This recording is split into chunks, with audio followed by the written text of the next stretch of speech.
physical part of things with surgery, radiation, chemotherapy, which is what we did. But not that as many tools to treat the emotional part of things. There are some things, as mentioned on this slide, psycho-oncology, palliative care, and spiritual support, and some other things too that are there, but there aren't enough of these tools, and sometimes these tools aren't very effective. And that's what led us to start looking into the research on other things that we could use. And you can go to the next slide. And that brings me to sort of what we'll be talking about today. So what we saw led us to start researching what are things that can be used to help with emotional suffering. So we started looking at the history of psychedelic-assisted therapy after seeing some recent clinical trials in the last 6 or 7 years that looked really promising, and also seeing videos of patients that have gone through these therapies. So we'll talk a little bit about the history. We'll talk a little bit about what that led us to actually running a study with psilocybin patients with cancer and who are also diagnosed with depression. And I'll go over the results of that as well. And then I'll also talk a little bit about the future of the use of psilocybin, mainly in patients with cancer. I know next week you'll be hearing from Rick Dowling, who's the founder of MAPS, and he'll be talking a lot about the use of MDMA and other psychedelics in people with PTSD and other things. And that's a very promising area as well. And I won't go as much into that since I know you'll be hearing from him. Next slide. So this is a little bit about the history. There were really two waves that occurred in this field. The first wave began in the 1950s and lasted until 1977. And a lot of that research really occurred in the 1960s. There was then, and I'll talk a little bit about that, then there was a dormant period, and that's when the Controlled Substance Act was passed, where they rescheduled psychedelic medicines from Schedule 2 to 6 to Schedule 1, which made it much more difficult to do research. But in 1999 and then onwards was the second wave where more modern research was done, and that was actually the research that Keith already. Next slide. So with this first wave, there were quite a few people treated. There were 40,000 people treated with different types of psychedelics. LSD was the main one, and we'll talk a little bit about that in a moment. There were 1,000 papers published, there were conferences held as well. This field was beginning to really emerge. But then it was stopped short by the Controlled Substance Act. So in the 1960s, this is part of that first wave of research, was when LSD started to come out. This was discovered by Albert Hoffman accidentally, and that history is fascinating. And he was able to, this is a synthetic psychedelic. And he actually, after experiencing the effects himself by accident, and I'll invite you to learn a little bit more about that. It's a fascinating story. He was sending out LSD to different researchers so that they could study this more. And one of those researchers was Eric Katz, who was at the University of Chicago. And what he initially did was, and we can go on to the next slide. And this is one of his papers, actually his second paper. His first paper was on use of LSD in patients with cancer or pain. And that's what he was looking for. He was thinking that LSD would be helpful in pain control. And he did see some effects of pain, but what he noticed even more so was that the anxiety that people had, their fear of death, somehow changed a little bit.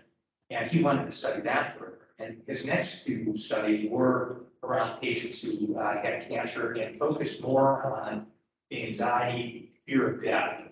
And those studies had about 180 patients altogether. It shows some interesting findings, and we'll go over that in a moment. We can go to the next slide. You saw on the first slide that there was not only Eric Katz, there was also people at Spring Grove right here in Maryland that had done quite a bit of research, and that was Bill Richards, Stan Groff. They need names that you've heard of before, and as well as others that really looked at this in more depth. And one of the things that they discovered, and this is one of the key contributions that they made to this field, is that it's much more than the drug. It's much more than the medicine itself that causes the effects. There's the setting as well, and set being defined as the mindset that someone comes to the experience with. And the setting being all the other things around it, which is how does the room feel when you walk into it? How is, what is the relationship like with the therapist? Is there music playing as they're undergoing the experience? And all of these things lead to a sense of trust and safety, which allows for the opening that medicine creates to become a larger and an experience for them to dive into more deeply. Next slide. So, the summary of the early phase research, it did show some signals. It showed signals in helping with pain, in helping with anxiety and depression and fear of death. Those were pretty powerful signals, but the problem was that early research, it didn't follow sort of the what we see now, a lot of which is good control groups, standardized measures, and there wasn't always a very good methodology as to how they measure the different things that they measure. So there is a little bit of a grain of salt with that early research. Next slide. Then came the rebirth of psilocybin research. And again, this is what piqued our interest. We go to the next slide. And there were four main studies that were done between 2011 and 2016 in patients with cancer with psilocybin, one with LSD. And these are done in different places, including here at Johns Hopkins. And that's the study that really caught our attention and we started to learn more about. We'll go to the next slide. This is a summary of that research. And what we saw was that, or what they saw was that there was a significant decreases in anxiety and depression after one dose of a medicine session, some of these studies. There were also increases in well-being, life satisfaction. There were comments about how this was the most meaningful experience of their lives, and there's videos of these on YouTube with interviews of people who have gone through this. And it's worthwhile seeing. We're going to show a video today of a person from our trial, which so those things, it's the unmeasurable that really pulls you in and teaches you that maybe there's something to this. Next slide. So this is the one that we spent a lot of time looking at. And there was 46 patients in this study, and they used one dose of psilocybin. One of the main things that we wanted to discover are there any safety issues? Do we have to worry about significant side effects? We've all heard about psychedelics. We shouldn't touch these. They're not addictive. They can cause all sorts of problems. But we couldn't find any of that in the literature. So he actually anti-addictive. And so there were really no safety issues. There was, again, improvements in the things that we looked at, which is depressing mood, improvements in relationships. There were improvements in spirituality and their fear of death as well. So our trial was after seeing all of this, after meeting the people at Hopkins and talking to people like Bill Richards, that through niche, myself and Kim, and we took a course in California to learn more about this as well. And all of that made us very curious about this, but still somewhat skeptical. We weren't sure that this would be very helpful, but we were able to partner with a company that allowed us to use their psilocybin, and we designed a clinical trial. Or study, just Bill Hayes' trial. But and our study was a little different than the other studies that were done. And one of them was that one of the differences is that we had an homogeneous population. Many of the other studies had patients that had anxiety and other things in addition to depression. Our study was everyone had to have major depressive disorder. We'll talk about the inclusion criteria for that in a moment. Another thing was that all of the other studies were conducted in university settings. So not in the community. We're actually most of cancer care areas. 85% to 90% of all cancer care is delivered in the community. And that's where our practice is. It's right in Rockville, Maryland. And so that was another unique feature of this trial. The other feature is that we used group preparation and group integration, and I'll describe that in a moment, as well as simultaneous administration. What does all of that mean? That means that prior to giving the treatment, we educate people on what to expect. We try and provide them with tools to help them during the experience, because sometimes some of these experiences can be difficult and you need to learn how to navigate them. We did that both in an individual setting as well as a group setting. And we found some interesting things about that group setting. And also after the treatment, We did integration, which is allowing people to open up about their experiences and learn something about their experiences with each other in a group setting. And the other feature was this concept of simultaneous administration. What does that mean? That means that we had groups of 3 to 4 people that had their treatments all together at the same time in 4 separate rooms. And their experiences were, so they received the drug around exactly the same time. And they also listened to the same music, which was designed to go along with the pharmacokinetics of psilocybin.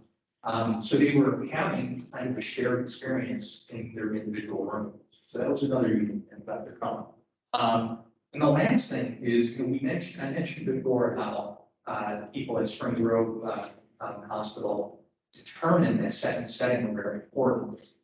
Because of that, we actually built a space that was specifically made for this type of therapy to be different than a clinical setting, to allow people to feel comfort when they walk in and maybe a sense of trust and safety during this time. So this is an overview of our trial. This was, I mentioned the simultaneous administration as well as the group preparation and integration. We used 25 milligrams of psilocybin provided to us by Compass Pathways, and then they call it Comp 360. So that's a high dose of psilocybin, not a low dose.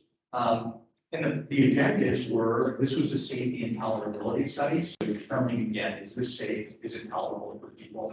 And then we had exploratory objectives that we looked at, which included depression, scales for depression, anxiety, pain, quality of life. Another scale created at the NIH across the street called NIH Shield. We'll talk a little bit about that. And this is how the trial was done. So we had an individual preparation session, then a group preparation session that was done the day before treatment was done.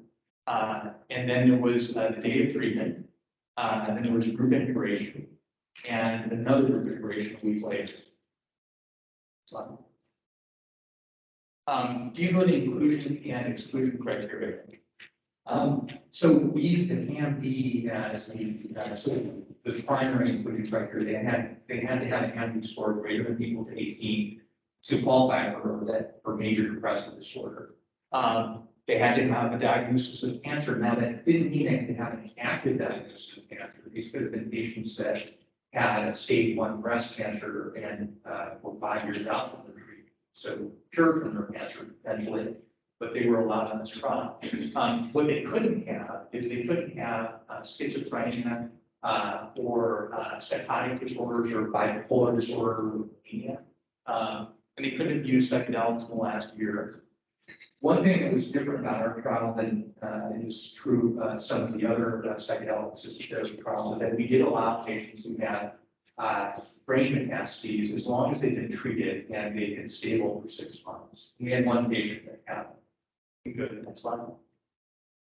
This is the community cancer center that I mentioned. This is where our practice is on the 2nd floor. And on the 3rd floor is that space that was built out for psychedelic assisted therapy. Next slide. This is that space, or at least the view into the hallway. Bob knows this space well, as he was helped to treat patients on this trial. And you can see there's 3 doors here. There's actually a 4th door that you can't see, but each one of these is a separate room. Next slide. This shows us, so on the left is a patient who's getting their individual preparation. They're sitting with Brian Richards and talking about what to expect. And also he's learning a little bit more about that patient so he can get a sense of what might come up during the therapy session.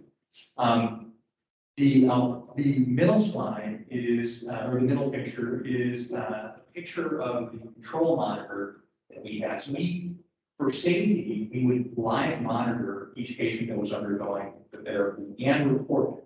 And that's what that represents. So that's a patient who's in probably the middle of their psilocybin session and kind of in their experience. You can see that she has eye shades on and she's got earphones on, and that's the music that she's listening to. And that's, as you learn more about this, you'll understand that going into the experience is where much of material and for integration and healing can arise. So we encourage people to sort of be in their experience. And that's Nick, who's sitting with her and providing support. And even though he's just sitting with her, what we learned is that they know that they're there, and there's a comfort that they provide. And for Lee, who's the person that Bob sat with, you'll hear a little bit more about how important that was for them. Bob was there. That last picture is where we did our group integration. So everyone sat in this room and we would talk about what came up during the treatment. Next slide. So now we'll go a little bit into the data, and this is the first part's going to be talking about who are these people that came up from, and we can go to the next slide. And as you can see, most were in their 50s or so. There was a predominance of women, so 21 women and 9 men, and not quite sure why that was. And part of it was the diagnosis mix, which we'll talk about in a little bit. In terms of diversity, there wasn't as much diversity as we would have liked, but there was a fair amount, as you can see here. We'll go to the next slide. Most of these patients had more than one line of chemotherapy or cancer therapy during their cancer diagnosis. Half had used antidepressants before. We can go to the next slide. And we categorize this in our next trial, we'll do this a little differently, probably break it out by stages, but the way that we did it was categorizing people by, was their cancer curative or non-curative? And about half had curative cancers, and the other half had non-curative cancers. The types of cancers that these people had, about a third of people had breast cancer, 25% had leukemias or lymphomas, and there was another quarter that had lower gastrointestinal cancer. Next slide. So these were the, as I mentioned in the beginning, this was a safety trial at first. We wanted to make sure that this was going to be safe to give. And it turns out it was. You know, we won't go through all of the data here, but these were the adverse events that were reported by more than 10% of people. And we'll, on the next slide, we'll talk about a summary of that. So the main side effects that people would talk about were headaches. Mild headaches usually got better. And I suspected, we talked about this, Bob, you've been part of those discussions, that some of that might be because we didn't allow them to eat the morning of, and this was a 6-hour experience. They didn't really have lunch as well. So there might have been slightly hypoglycemic as a cause for their headaches. But that was one of the main one of the side effects. And all of these were grade 1. So none of these were grade 2, and there were no serious adverse events. There were also some other things like a change in the perception of body temperature. A lot of people felt colder. That's why they were under the blankets. Some people had muscle cramps and things like that. There was definitely mood and effect changes. There were some people that were crying during the entire experience. And we'll talk about how, because some people would say that with that hair, because there were 4 people getting treated at the same time, hearing someone else cry, would that be harmful or would that affect your experience? We'll talk a little bit more about that. It's not the end of the thing. The one patient that had the brain metastases, that person did fine. There were really no problems with this, even though this medicine does affect the brain. Go to the next one. This, the MADRS, was the scale that we used to measure the severity of depression over time. And as you can see, that went down from an average score of around 26 down to about 7 or so at 8 weeks. And we are currently doing a long-term follow-up study at 18 months and 24 months to see if this effect persisted. And just anecdotally, we looked at about almost all those patients now, and it looks like it is. But there's more to say about that once that data comes in. Next slide. There were other measures we looked at as well, including CAM-A, which is an anxiety scale. And that also came down after treatment. Remember, this is just one treatment data. The QIDS-SR is the patient-reported outcome for depression, and that correlates with the MADRS, which is the clinician-administered one, indicating that this is probably a real effect that the depression actually did improve. We can go to the next slide. These were some of the other efficacy measures, which I won't go into a lot of detail on. I will point out the pain measure. We looked at that, and there appears to be a signal there. I don't think we can say much about that. We'll talk about it a little bit more, but the pain, people's, at least their perception of pain changed. Or at least most people's perception of pain changed with this treatment. We can go to the next slide. And this goes to that point. This was a person who had metastatic prostate cancer to his bones, and he actually walked with a little bit of a limp before he came into the trial. And after he had therapy, that limp wasn't there. And the way that he described this was, he said that pain was still there. He could still feel it, but it didn't feel like the end of the world. Like every time he was experiencing that pain before, the fact that he had metastatic prostate cancer was what came to his mind, and that changed for him, at least in the 8 weeks after treatment, which may have affected his functional ability, just the way that you interpret, the way that you perceive your pain.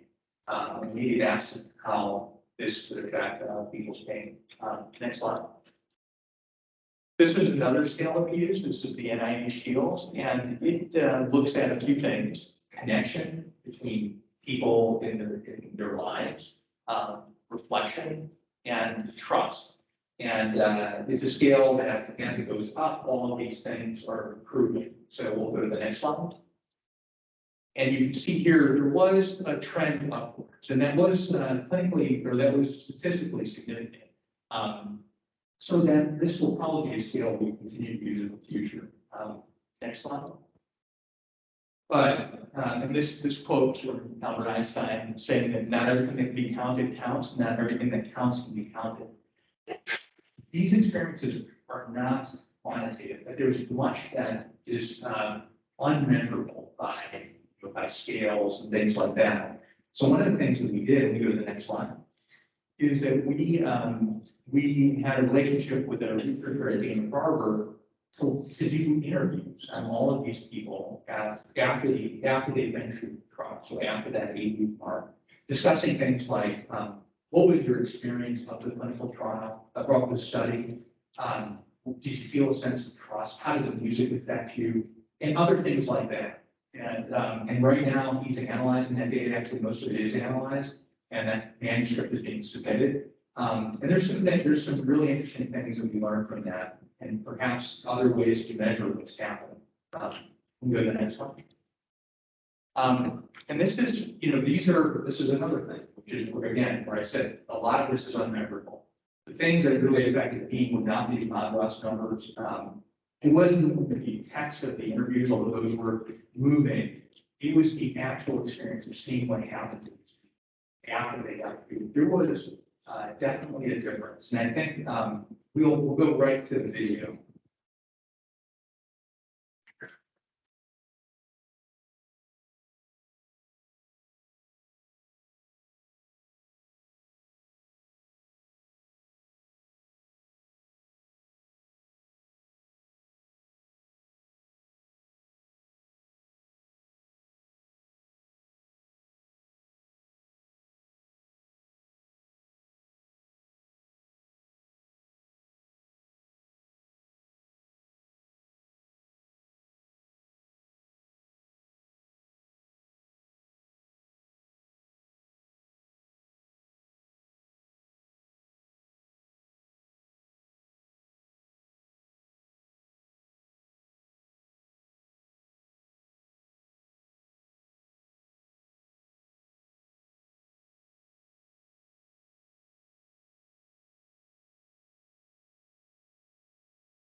mind. I had never had a psychedelic in my life before, and I had zero idea what to expect from it. It was a very relaxed atmosphere. The setting was much more like a place of recovery and like a living room with a nice couch. There were some flowers in a little vase there, and there was some background sounds of birds, which was very soothing, very calming. My personal guide, Bob Kaufman, a military psychiatrist, was in the room with 5 little white capsules. They looked so innocuous, but I knew what they contained. The promise of an experience beyond belief. So you swallow the pills, you put on the eye shades and Bluetooth headphones that stream the music into you. He does not utter a word, but you know he's there by your side, and you only see what your mind shows you. Don't worry, just trust and let go, and everything will be all right.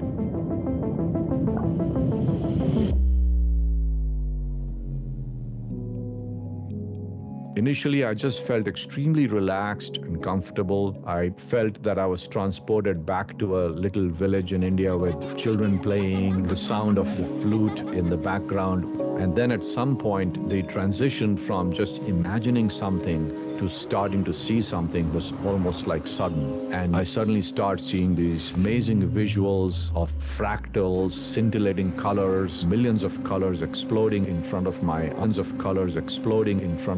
eyes. Everything seemed to fill my entire visual field. My mind is coordinating the visual images, symphony of sound and music and visual images and ideas and thoughts that is constantly being bombarded. But as it goes on, I lose control of what I am seeing, and my mind is just blasting those images at me, millions of frames a second. It transitions to some techno music, electronic music, which feels almost like a robotic entity speaking to you. I saw visions of untold horrors, wars, famine, pestilence. They had told us that you might see a lot of strange things, unusual things, don't be afraid. And lo and behold, without any warning, suddenly I see this giant Ferris wheel rolling towards me. And instead of having people in it, it had nothing but crabs on each seat. And these crabs had these giant pincers, and their mouth parts were moving, and it was rolling towards me. The astrological sign for Cancer is the crab, and my physician mind immediately made that connection. The crab equals Cancer. So that's my Cancer coming towards me to consume me, to devour me. And I grabbed Bob's hand and I said, Bob, I'm afraid because I think my Cancer is coming towards me. And he says, Pradeep, don't be afraid. Stand up, go forward, face it, fight it. And as I stood my grounds, it just disappeared in a puff of smoke.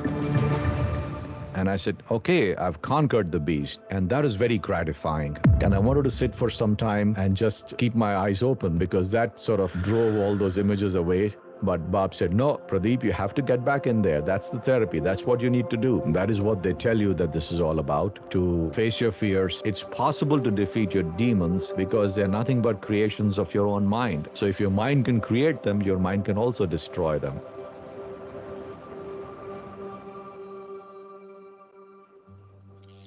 As I went through it, after about 2, maybe 3 hours, I started getting a sense of profound calm and peacefulness. I'm a very passionate amateur photographer, mostly interested in nature, especially wildlife. A smile crept up on my face and I was at peace. If you could experience nirvana, this would be it. This would be the state to be in. And I told Bob, I said, Bob, I'm feeling very good. He says, Pradeep, that's the feeling. Hang on to it, grab hold of it, and just keep going with it. I'm getting goosebumps as I'm trying to describe that experience. It was just unbelievably powerful, which is, I think, a way for my brain to tell me that, look, Pradeep, you've got cancer, fine, and you may die, just like anybody can die from anything. But so what? Death is not really the end of life. I don't know if that makes sense. That there is something that goes on beyond death. And even if we die, it is not something to be afraid of. So the visions are initially very powerful, very colorful. But as the time passes, the intensity of the colors starts to fade and they become more gray, white, and black, more monochrome. And then the intensity starts to fade as well.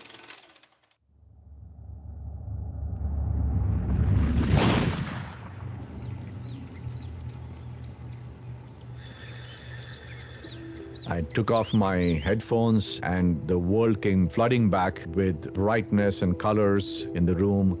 I was emotionally drained. I did not want to talk too much. There was so much to process, and yet I was very happy that I had done this.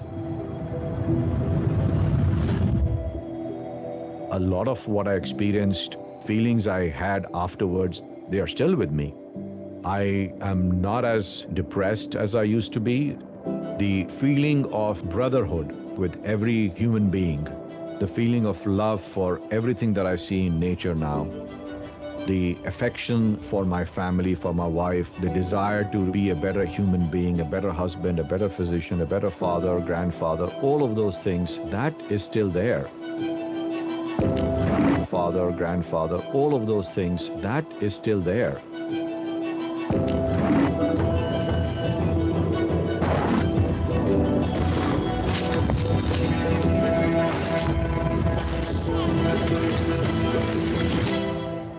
My experience totally reframed my view of my diagnosis.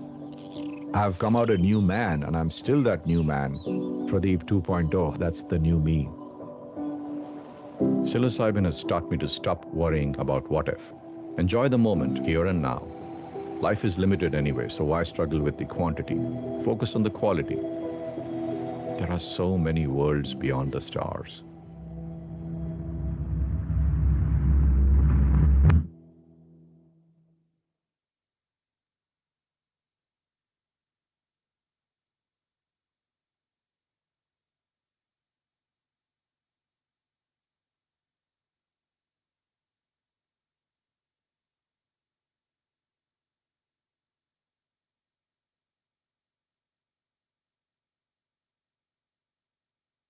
You talked for the afterwards. I don't know if you wanted to talk a little bit about what came up for him.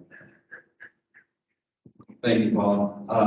I've continued to stay in touch with Pradeep, and his prognosis has deteriorated, but he has maintained an incredibly live for each day attitude, which is really both impressive and important for both Pradeep and his family. And he's the elevation of his mood has really allowed and enabled him to be much more present, not only from a day-to-day perspective, but able to fight his cancer.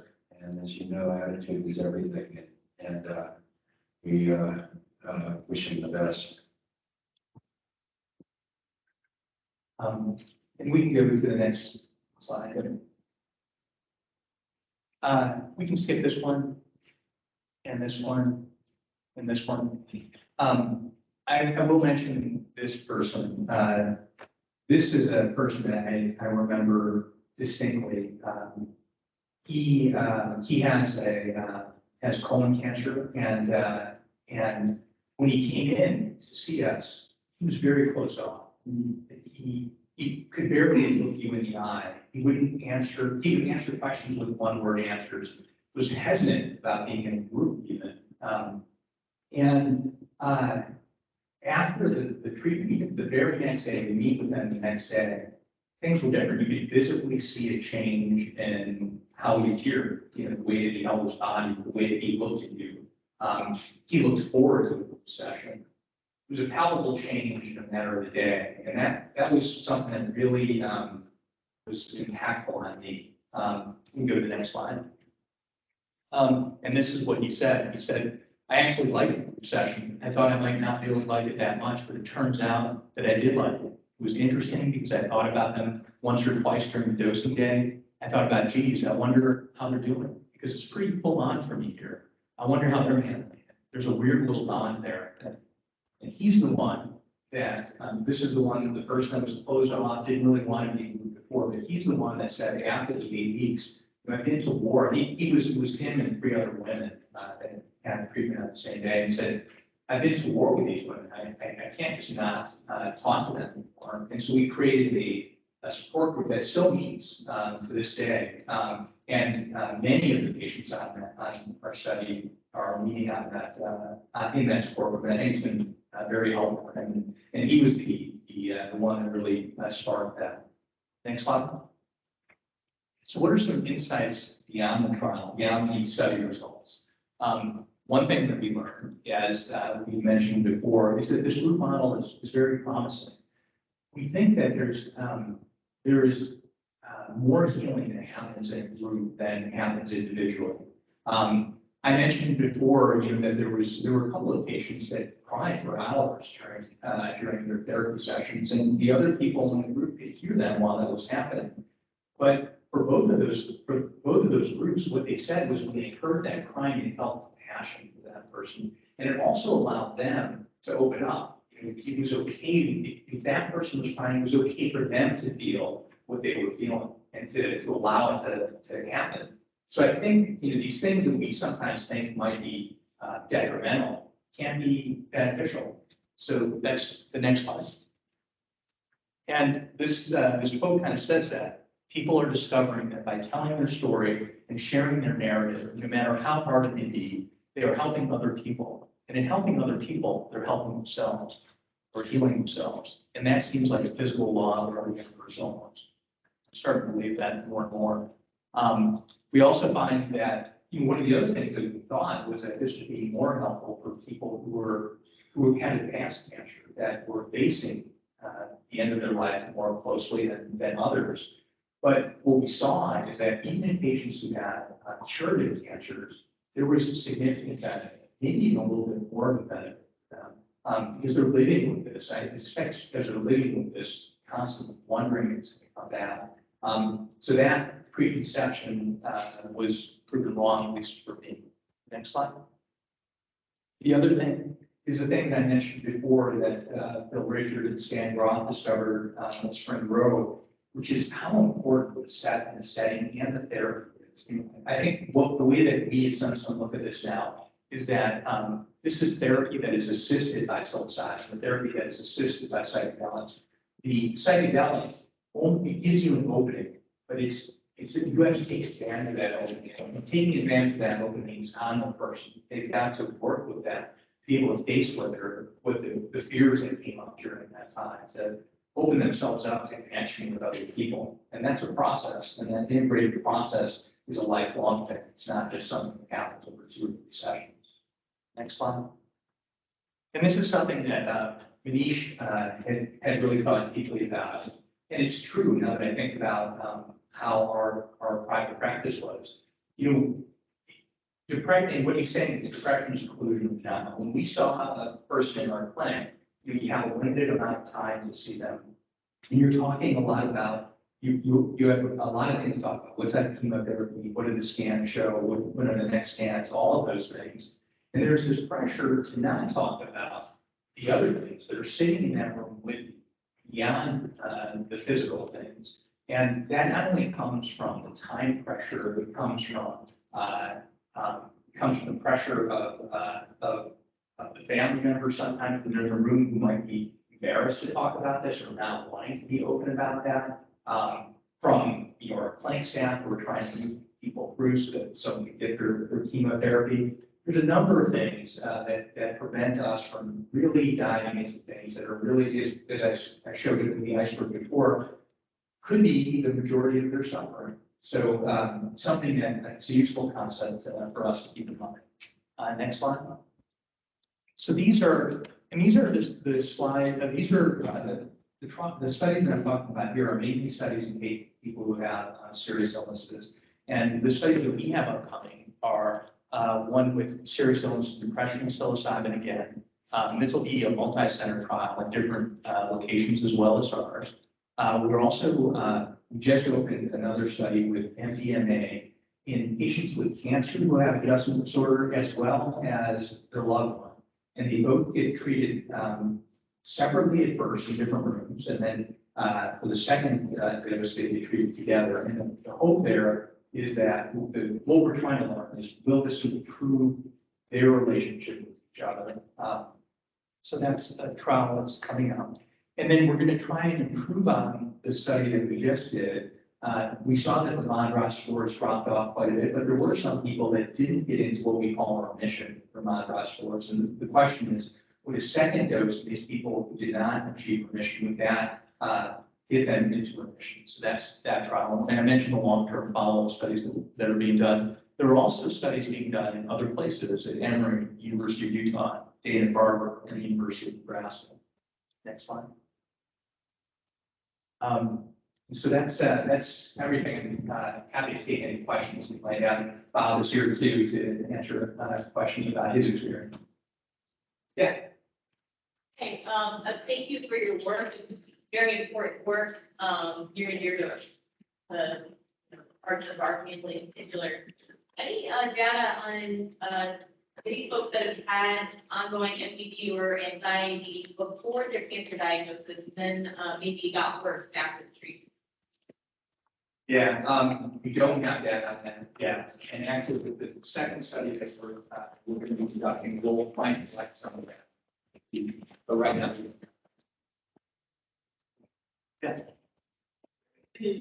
All the therapies after the experience, what's the consensus on how the patients are related to families, just in general? And then also, is there any trend in how they communicate with their families about their experience in a way that was understandable?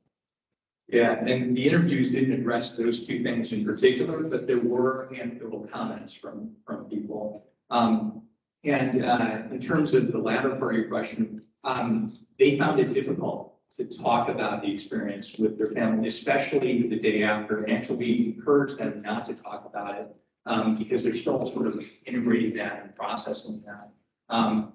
But later on, over time, like over a month or weeks, they are able to talk about that with some more coherence once they've integrated it themselves. And I forgot the first part of your question. Just how, I mean, the testimonial for one patient seemed like he was able to be more in the moment with his family. Is there a sense that, the individual who's had the experience is better able to incorporate himself or herself in the family structure, or if those familial bonds are affected at all? Yeah, again, that was, just from anecdotal quotes, but yes, we think we saw some evidence of that. Even, I mentioned that group support meeting that we have now once a month. We're noticing that in that group support. And that's why we're doing this other trial with MDMA with the patient and a loved one to actually study that and measure that. Two questions. The first is, what is the time burden for the healthcare system to provide this therapy? And then the second would be, what would the cost to the user be, and how would that be paid for? Yeah. So for our study, the time, there's a fair amount of time. The preparation sessions are anywhere from 90 minutes to 2 hours, and there's 2 of those in our study.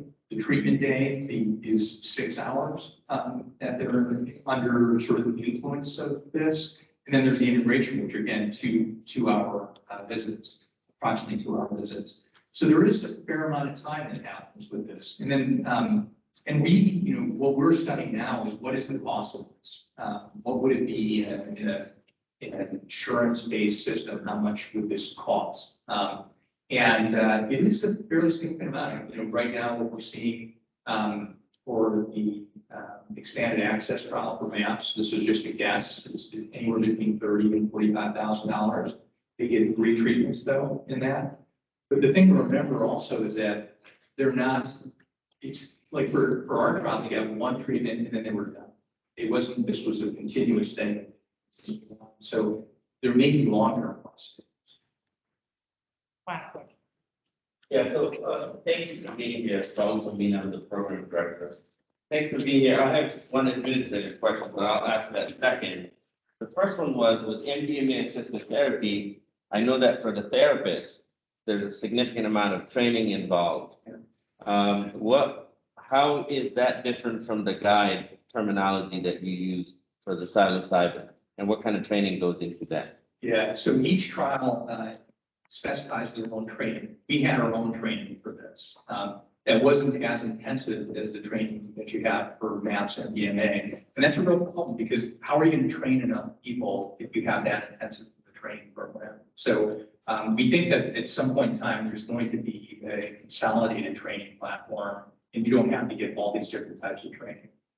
And then my second question is more administrative. So this is a CME event for me. Would you clarify your disclosures or any financial conflicts of interest for us, please? And I have this slide on there. There's no financial conflicts of interest. Thank you. Thank you, sir. Thank you, everyone. Thanks for coming.